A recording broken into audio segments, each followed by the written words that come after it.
Bismillahirrahmanirrahim. Assalamualaikum warahmatullahi wabarakatuh. Pada kesempatan kali ini izinkan kami kelompok 1 ingin mengajak teman-teman semua belajar bersama mengenai konsep dasar perpajakan. Namun sebelumnya izinkan kami terlebih dahulu untuk memperkenalkan anggota dari kelompok 1.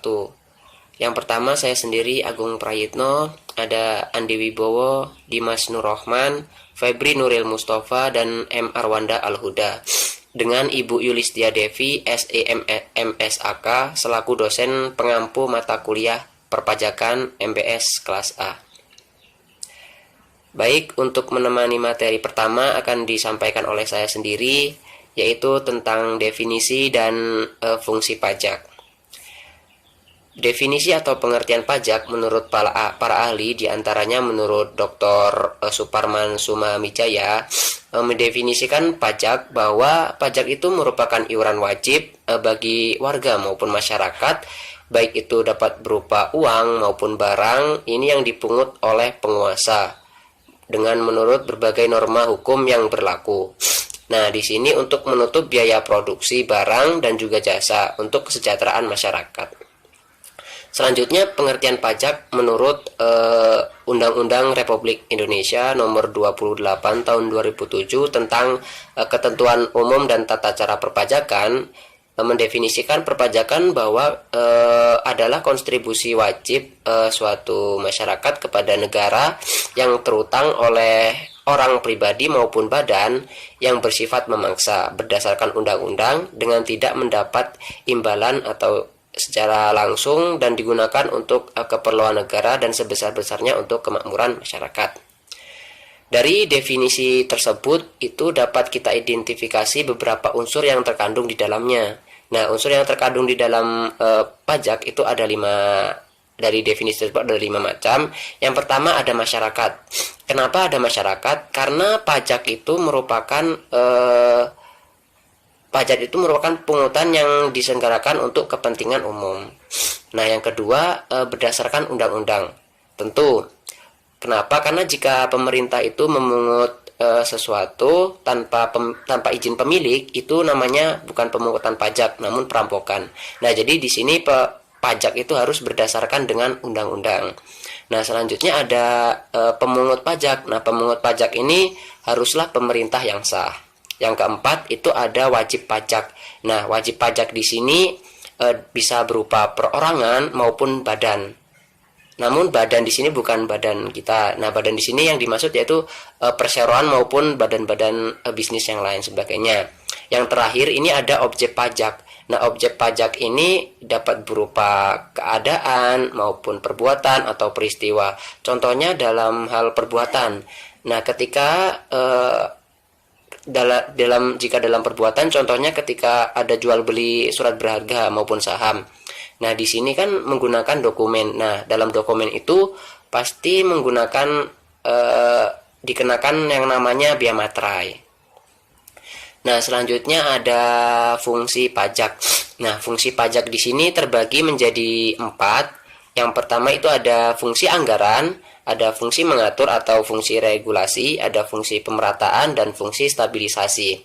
Yang pertama fungsi anggaran. Nah, fungsi anggaran ini kenapa? Karena pajak ini merupakan sumber pemasukan keuangan suatu negara dengan cara mengumpulkan dana atau uang ini ke kas negara. Nah, sehingga fungsi pajak ini merupakan sumber pendapatan negara yang memiliki tujuan untuk menyeimbangkan antara pengeluaran dan pendapatan negara. Nah, yang kedua ini ada fungsi mengatur atau fungsi regulasi. Nah, fungsi regulasi ini diantaranya yang pertama, pajak ini dapat digunakan untuk mengatur atau menghambat laju inflasi. Yang kedua, pajak ini dapat digunakan sebagai alat untuk mendorong kegiatan ekspor, contohnya kegiatan ekspor barang. Yang ketiga ini pajak ini dapat digunakan untuk melindungi produk dalam negeri, contohnya dalam pajak penambahan nilai atau PPN. Baik, selanjutnya yaitu fungsi pemerataan atau fungsi distribusi. Nah, pajak di sini dapat digunakan untuk menyesuaikan atau menyeimbangkan antara pembagian pendapatan ini dengan kebahagiaan dan kesejahteraan masyarakat. Yang terakhir yaitu fungsi stabilisasi. Ini yang menarik. Nah, pajak di sini dapat digunakan untuk menstabilkan kondisi perekonomian suatu negara. Contohnya untuk mengatasi inflasi. Nah, untuk mengatasi inflasi ini pemerintah ini menetapkan kebijakan dengan menaikkan tarif pajak atau meningkatkan pajak yang tinggi. Kenapa? Karena dengan tarif pajak yang meningkat, ini peredaran uang di masyarakat ini akan menurun sehingga laju inflasi ini dapat dihambat. Sebaliknya dalam ketika suatu perekonomian suatu negara ini mengalami kelesuan atau deflasi, nah pemerintah ini menetapkan kebijakan yaitu menurunkan tarif pajak. Kenapa? Ketika tarif pajak ini turun, otomatis peredaran uang di masyarakat ini akan bertambah sehingga deflasi atau kelesuan suatu perekonomian negara itu dapat teratasi. Nah, mungkin itu saja yang dapat saya sampaikan. Kemudian akan dilanjutkan oleh rekan saya Andi Wibowo. Oke teman-teman, di sini saya akan melanjutkan materi dari Agung Praitno yang ini. Fungsi pajak. Nah, di sini saya akan membahas mengenai jenis-jenis pajak. Mari kita simak videonya bersama-sama. Check it out. Jenis-jenis pajak. Menurut golongannya, pajak dikelompokkan menjadi dua. Yang pertama itu pajak langsung. Pajak langsung adalah pajak yang harus dipikul atau ditanggung sendiri oleh wajib pajak dan tidak dapat dilimpahkan atau dibebankan kepada orang lain atau pihak lain. Contohnya yaitu pajak penghasilan. Yang kedua itu pajak tidak langsung. Pajak tidak langsung adalah pajak yang pada akhirnya dapat dibedakan atau dilimpahkan kepada orang lain atau pihak ketiga. Contohnya yaitu pajak pertambahan nilai atau PPN. Yang kedua itu pajak menurut sifatnya. Pajak di sini dikelompokkan menjadi dua, yaitu pajak subjektif. Pajak subjektif yaitu pajak yang pengenaannya memperhatikan keadaan pribadi wajib pajak atau pengenaan pajak yang memperhatikan keadaan subjeknya. Contohnya yaitu pajak penghasilan. Yang kedua itu pajak objektif. Pajak objektif yaitu pajak yang pengenaan memperhatikan objek baik berupa benda, keadaan, perbuatan atau peristiwa yang mengakibatkan timbulnya kewajiban membayar pajak tanpa memperhatikan keadaan pribadi, subjek pajak atau wajib pajak maupun tempat tinggal. Contohnya yaitu pajak pertambahan nilai atau PPN. Jenis pajak yang terakhir yaitu jenis pajak menurut lembaga pemungut. Nah, di sini juga dikelompokkan menjadi dua. Yang pertama itu pajak negara. Pajak negara adalah pajak yang dipungut oleh pemerintahan pusat dan digunakan untuk membiayai rumah tangga negara pada umumnya. Contohnya PPh, PPN, dan PPNBM. Yang kedua pajak daerah. Pajak daerah adalah pajak yang dipungut oleh pemerintahan daerah baik tingkat daerah 1 atau pajak provinsi maupun tingkat daerah 2 atau pajak kabupaten kota dan digunakan untuk membiayai rumah tangga daerah masing-masing. Contohnya pajak kendaraan bermotor, bea balik nama kendaraan bermotor ataupun lainnya. Oke, mungkin sekian dari saya. Selanjutnya akan dilanjutkan oleh rekan saya Diman Rahman. Mohon maaf bila ada salah kata atau apapun. Terima kasih. Selanjutnya pengelompokan pajak. Pengelompokan pajak dibagi atas 3 bagian.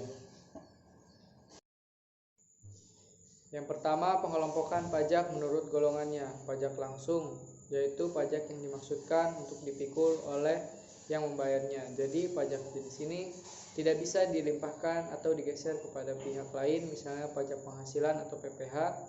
PPh tidak bisa dilimpahkan atau digeser kepada orang atau pihak lain untuk menanggungnya. Yang kedua, pajak tidak langsung, yaitu yang dimaksudkan dapat dilimpahkan. Selanjutnya, pengelompokan pajak menurut sifatnya. Ada dua, yaitu pajak subjektif dan pajak objektif. Pajak subjektif atau pajak yang bersifat perorangan, yaitu pajak yang dalam penanganannya memperhatikan keadaan atau kondisi pribadi wajib pajak, status kawin atau tidak kawin, mempunyai tanggungan keluarga atau tidak. Selanjutnya, pajak objektif atau pajak yang bersifat kebendaan, yaitu pajak yang dalam penanganannya hanya memperhatikan sifat objek pajaknya saja, tanpa memperhatikan keadaan atau kondisi dari wajib pajak. Selanjutnya, pengelompokan pajak menurut lembaga pemungutnya. Yang pertama, ada pajak pusat atau pajak negara, yaitu pajak yang wewenang pemungutnya ada di tangan pemerintah pusat dan digunakan untuk membiayai rumah tangga negara. Misalnya, pajak penghasilan, pajak pertambahan nilai, dan pajak penjualan atas barang mewah, dan pajak bumi dan bangunan. Yang kedua, pajak daerah, yaitu pajak yang wewenang pemungutnya ada pada pemerintah daerah dan digunakan untuk kepentingan pembiayaan rumah tangga pemerintah daerah tersebut. Terdiri dari dua, yaitu pajak provinsi dan pajak kabupaten.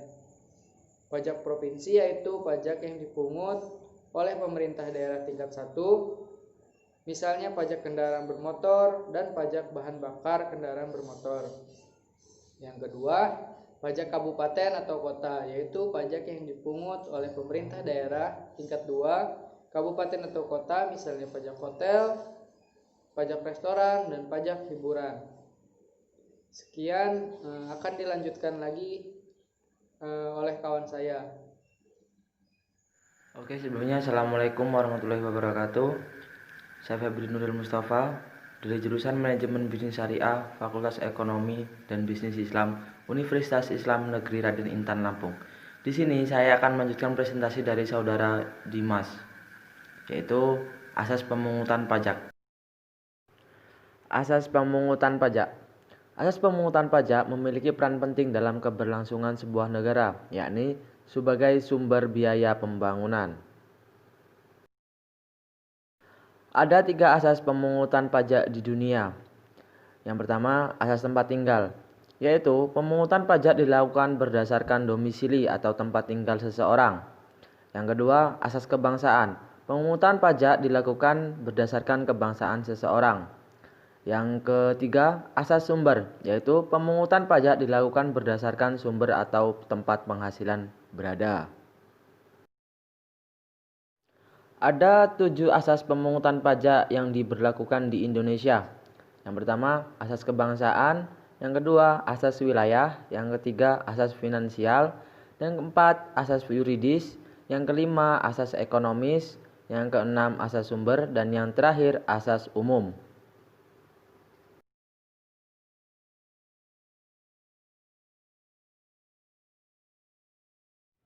Assalamualaikum warahmatullahi wabarakatuh. Saya Muhammad Arwando Huda. Di sini saya akan melanjutkan mengenai perlawanan terhadap pajak. Sebelumnya, masyarakat merupakan faktor penting dalam pemenuhan pajak dan diperlukannya kesadaran dalam pembayaran pajak ini untuk membantu pembiayaan suatu negara. Dalam hal ini, banyak masyarakat yang tidak ingin membayar pajak atau melakukan perlawanan. Perlawanan ini berupa perlawanan pasif dan perlawanan aktif. Perlawanan pasif. Perlawanan ini bukan berasal dari inisiatif si wajib pajak itu sendiri, tetapi lebih dari karena lingkungan si pewajib pajak. Hambatannya berupa struktur ekonomi, perkembangan moral, dan intelektual penduduk, serta tata cara pengambilan pajak. Yang kedua, perlawanan aktif.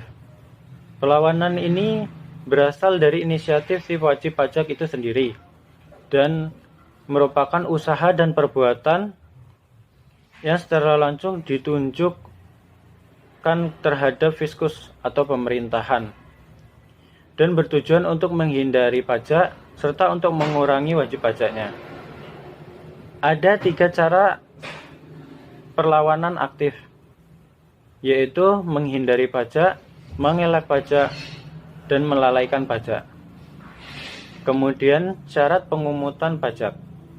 Karena pajak merupakan peralihan kekayaan dari sektor swasta ke sektor negara, maka pengukutan agar tidak terjadi perlawanan atau hambatan, maka harus memenuhi beberapa syarat, antara lain, yang pertama, pemungutan pajak harus adil.